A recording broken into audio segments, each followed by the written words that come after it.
Welcome back to the Active Magic channel. I'm Steve, the Active. Today we are talking about Giada, Font of Hope, the new angel commander of commanders. She's awesome, but before we get into that, I want to let you know we're sponsored by MTG On Command. A link in the description below for 10% off your first purchase, but they have these super sweet 3D printed deck boxes. I just got a new load of them.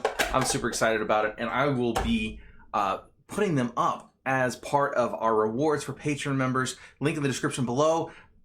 I can't do this without you guys, and I'm so grateful. Thank you so much for coming out. Anyway, let's talk about Giada, Font of Hope. Font of Hope! Ha ha ha! Anyway, so we have a 2-drop angel. Unheard of before Kaldheim, really, I think. No, there was a couple, but they just weren't any good. Now, Giada is awesome. She is a 2-drop, 2/2 flying vigilance. Base stats, mwah. Okay, each other angel you control enters the battlefield with an additional +1/+1 counter on it for each angel you already control. So you get a second angel, Giada's going to give it a 1/1 counter. You get a third or fourth angel, it's going to get 3 1/1 counters when it enters the battlefield. Then it has tap, add a white mana, spin this mana only to cast an angel spell. I'm sorry, we have ramp on a commander in white. Yes, please. She looks awesome too. She's got these really, really pretty wings. I'd love to see it in foil. I haven't seen that yet. All right, let's get into it. So we're gonna make this as quick as possible with all the good stuff. So these are some honorable mentions. So there is some land fetching, at least, in white, but most of it doesn't put it directly into play. Now let's talk about that. Gift of the States, it says if an opponent controls more lands than you, search your library for up to 3 Plains cards, reveal them and put them into your hand, then shuffle your library. That's really good, but there's only 2 other cards that are mono white plains, and I'm going to talk about those here in a second.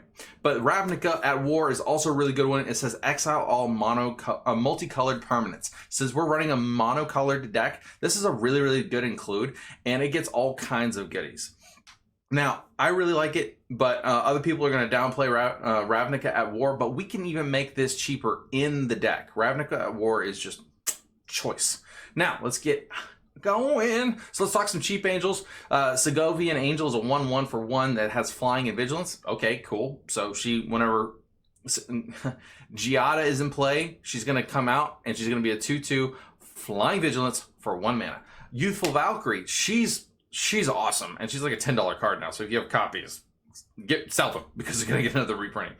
Youthful Valkyrie is a 1 white, 1 generic 1/3 flying angel. Whenever another angel enters the battlefield under your control, put a 1/1 counter on Youthful Valkyrie. So she's going to get bigger from Giada, and then she's also going to get bigger from any other angels coming into play. She's so good. 2-drop, so good.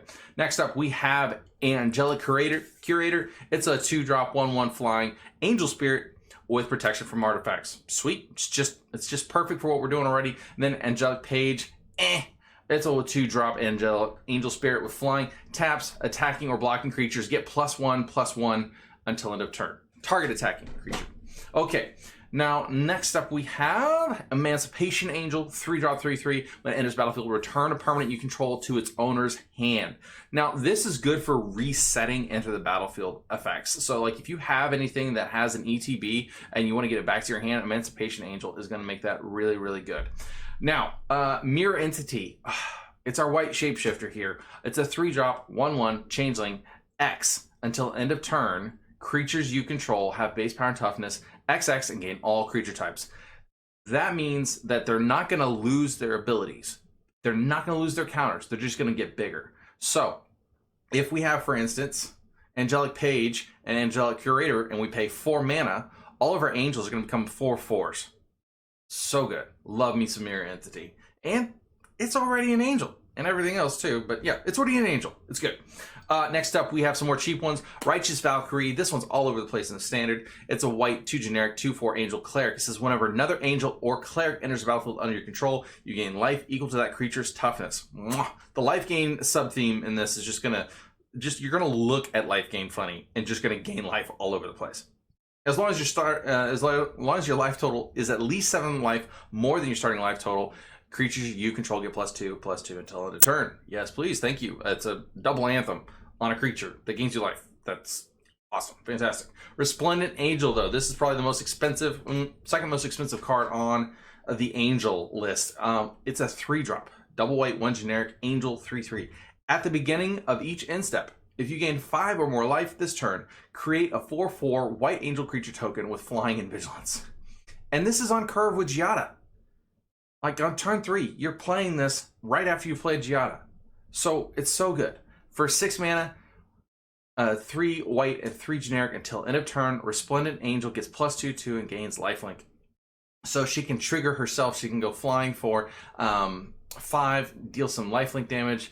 Very good. Now, keep going. Let's keep working on this. So let's talk cost reduction. So I have several in this category. Oketra's Monument is just a really great one. I think it's actually kind of gone up in price recently. It's somewhere in the neighborhood of $8 to $10, I think. But it's a 3-drop. White creatures spells you cast cost 1 less to cast. Thank you. Whenever you cast a creature spell, create a 1/1 white warrior creature token with vigilance. So we're getting extra creatures, we're getting extra pressure on the board. Very good. Starnheim Aspirant. It's a 3-drop, 2/2 human cleric. Angel spells you cast cost 2 less to cast. So good. Next up, we have Cloud Key. Cloud Key is a 3-drop. Enters battlefield, choose artifact, creature, enchantment, instant, or sorcery. Spells you cast the chosen type have 1 less to cast. So we're going to just choose creatures, and now all of our stuff, even this cleric, all of our creatures, even the cleric, are going to be 1 less to cast. Now, Herald's Horn, it says whenever it enters the battlefield, choose a creature type. Creature spells you cast of the chosen type cost 1 less to cast. At the beginning of your upkeep, look at the top card of your library. If it's a creature card of the chosen type, you may reveal it and put it in your hand. At the end of the video, we have some cool stuff to show you about manipulating the top of our library. Anyway, continuing on. More reduction, Semblance Anvil, and Urza's Incubator. These are both going to reduce the casting cost of creatures, basically, by 2 mana. Okay? But Semblance Anvil comes at a cost. It says, when it enters the battlefield, you may exile a non-land card from your hand. Okay, we're going down a card. Spells you cast that share a card type with the exiled card cost 2 less to cast. So we exile another creature. Now all of our creatures cost 2 less. It would work for artifacts and enchantments, etc. But we're going to exile a creature, and now all of our creature spells cost 2 less to cast. It's fantastic. Urza Incubator says whenever it enters the battlefield, choose a creature type. Creature spells of the chosen type cost 2 less to play. Both of these are super powerful. I don't know why Semblance Anvil and Cloud Key weren't on EDH Rec, but they're both very good. I mean, I don't know why you wouldn't be playing them. Next up, we have lands. Let's get some lands in play. Oh, so these are going to get some... they're just going to get a lot of powerful stuff to our hand. Okay, so Knight of the White Orchid, it's a 2-drop, 2/2 first strike. It says, when it enters the battlefield, if an opponent controls more lands than you may search your library for a plains card and put it on the battlefield, then shuffle. That's any plains. But we're going to talk about which planes we're going to go get. Weathered Wayfarer. What? It's a 1-drop, 1/1. 1 mana. Tap. Search your library for a land card, reveal it, put it in your hand, then shuffle. Activate only if an opponent controls more lands than you. Okay, those ramp players are going to go crazy. We're going to sit over there and wait till they have something. And then we're going to tap it on their turn after they get an extra land in play. Tap it and go get any utility land. Any land. Put it into our hand. Oh, so good. Next up, let's talk about some lands that you can get off of Knight of the White Orchid really quick. So we've got the normal planes because we can't play, any other color. But these are the 2 planes that aren't colored. Also, like another color, right? Idyllic Grange, and it enters the battlefield tapped unless you control 3 or more other planes. Not an issue. When it enters the battlefield untapped, put a 1 counter on target creature you control. Yes, please. We're already in that theme. But then we also have Mistveiled Plains. It says enters the battlefield tapped.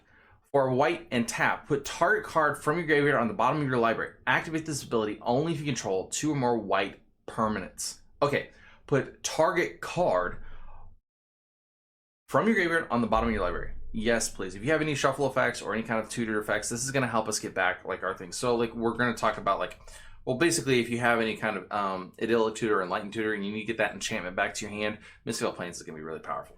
Next up, we have lands. Caged Sun and Extraplanar Lands are both going to double up the amount of mana that our lands are tapping for. Caged Sun costs a lot. It's a 6 mana and it enters the battlefield. Choose a color. Creatures you can control of the chosen type get +1/1. Sweet. When a land's ability causes you to add 1 or more mana of the chosen color, add 1 additional mana of that color. So if it taps for white, it's going to add an extra white. Sweet. Extraplanar Lands. It's a 3-drop imprint. When it comes into play, you may remove target land card you control from the game. So it comes into play for 3. It exiles one of your lands. And then it says whenever a land with the same name, planes, as the imprinted card is tapped for mana, its controller adds 1 mana to his or her hand, mana pool of any type that land produce. Pretty sweet. So we have to go down a land, but then we're going to go up in value. So every land that we put out after that, or every planes, is just going to be more value. Next up, we have some board wipes. So I personally want to play one-sided board wipes when I'm playing a creature heavy deck. Settle the Wreckage. It's a 4-drop instant. It says exile attacking creatures target player controls. That player may search his or her library for that many basic lands, put those onto the battlefield tapped, then shuffle. Love it. Love it, love it, love it. If you're in the meta has a whole lot of like the creature type decks, like the elf decks, the sliver decks, that kind of thing. Settle the Wreckage is just so good. So good. Winds of Abandon, though, I think is a step up. It does cost more for the board wipe, but bear with me. For white and a generic, it says exile target creature you don't control. So even for 2 mana, we can get it to work. For each creature exiled this way, its controller searches their library for a basic land.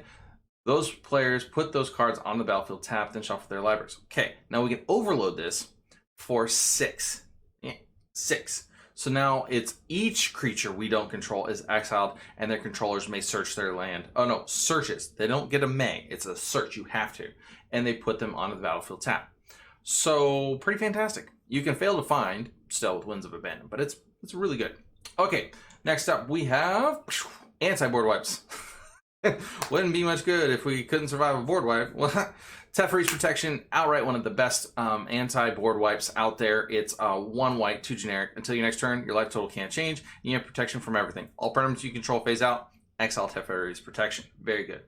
Flawless Maneuver is 3, 1 white and 2 generic. It says if you control a commander, you may cast a spell without paying its mana cost. Our commander costs 2. Creatures you control gain indestructible until end of turn. Now, in most situations, I think Flawless Maneuver is almost always a better card.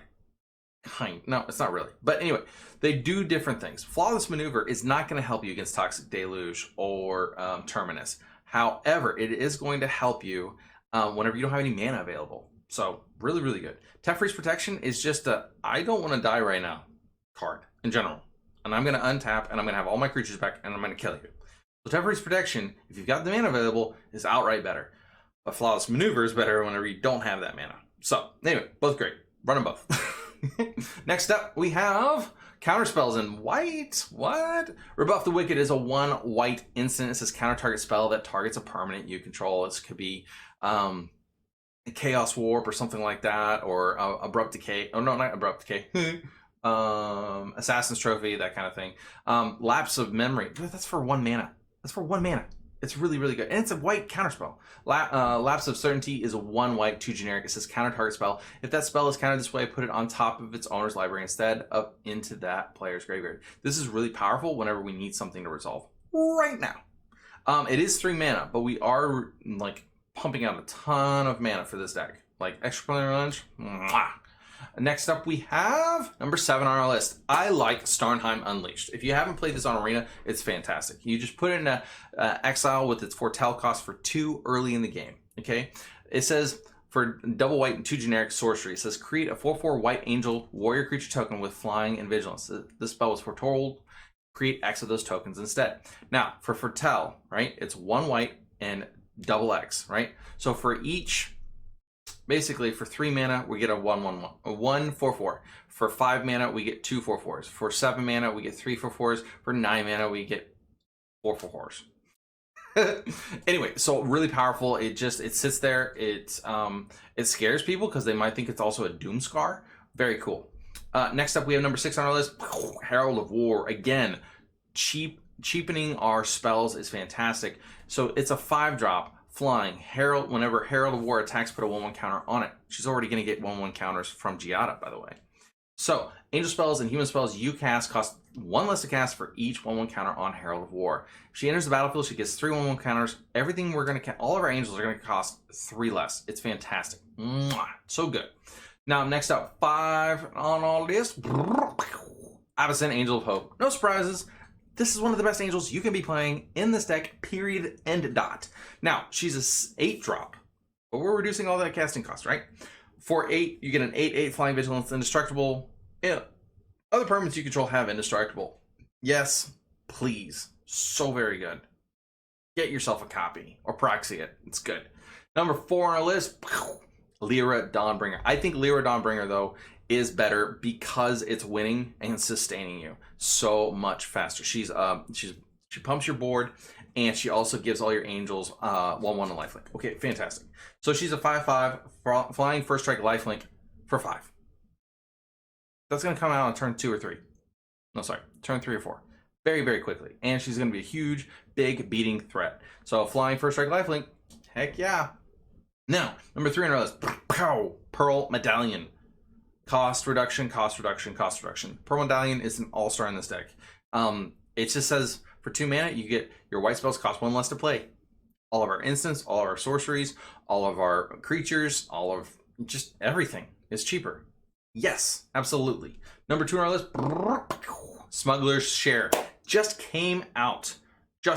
Very cool card. It is the most expensive card in the new Commander release, by the way. For 1 white and 2 generic, you get an enchantment that says, at the beginning of each end step, draw a card for each opponent who drew 2 or more cards this turn. Then create a treasure token for each opponent who had 2 or more lands enter the battlefield under their control this turn. If they play, so you have Smuggler's Share in play, somebody else's turn. If they play a fetch land, crack the fetch land, go get a new land. That's 2 lands that enter the battlefield under their turn. You're going to get a treasure. Pretty sweet. If they have a Ristic Study and they draw 2 cards on your turn or somebody else's turn, you're going to get to draw a card. Yeah, it's good. Number 1 on our list, and this is just because it's outright the most powerful. I can't think of a more powerful white card right now for this kind of deck, and that is Smothering Tithe. I wish you were surprised by this. But it's a 4-drop enchantment that says whenever an opponent draws a card, that player may pay 2 generic. If that player doesn't, you create a colorless treasure artifact token with tap. Sack this artifact, add 1 mana of any color. Oh, it's just so good. It's just so good. You get this out with any kind of fast mana, any kind of like mana rocks or anything like that, and you're just gonna be so ahead of the game. You're just gonna have so much mana available to do whatever you want. It's fantastic. I love it. But let's talk about a combo you can run in Giada. This works best in mono colored decks, but let's look at it. Mono white decks specifically. Land tax and scroll rack. Okay, if you haven't seen this before, stay. If you have seen this before and you know all about it, you can go. But land tax is a 1-drop enchantment that says, at the beginning of your upkeep, if an opponent controls more lands than you, you may search your library for up to 3 basic land cards, reveal them, put them into your hand, and then shuffle your library. So you just filled your hand with 3 basic lands. Well, Steven, what if I can only play 1 land a turn? Hold on, my friend. Hold on. Those lands fill your hand, so you can tap Scroll Rack for 1 mana. So it's a 2 mana artifact that says pay 1 mana, tap, exile any number of cards from your hand face down. Put that many cards from your hand on top of your library into your hand. You're not drawing them, for the record. You're not drawing them. This is important in some ways. Then look at the top of look at the exiled cards and put them on top of your library in any order. So you take cards from your hand, you put them on top. Okay, you put them in exile. Then you take 4 cards off the top of your library, put them in your hand, and put these exiled cards back on top of your library in any order. Now, what's interesting is you can go and get all of these lands with land tax, and then you can put them on top of your library with Scroll Rack. So now you're getting to shuffle your library every turn with land tax, and you're getting to shuffle away these lands that you don't need to get more cards, more powerful cards, because basically Scroll Rack is giving you a new hand every turn with land tax. You're getting basically, in essence, the option of 4 new cards every turn for 1 mana a turn. Whoa! And never missing your land drop. Never. Well, I say never until somebody, unless you run out of basics or somebody else has more less lands than you. It's so great. Anyway, thank you all so much for coming out. Please like, share, comment, and subscribe if you haven't already. It helps me a ton, helps me keep making content. Anyway, I want to shout out to our Patreons, and we're going to be giving away one of our MTG On Command deck boxes once a month to one of our patrons. We're going to do a drawing. But I want to thank Gabriella, I want to thank Cade, I want to thank Annabelle, and I want to thank Austin, all for supporting me on Patreon. I love you guys. I love you, everybody. Thank you for coming out. Have a great day, and I can't wait to see you tomorrow. Bye. Button.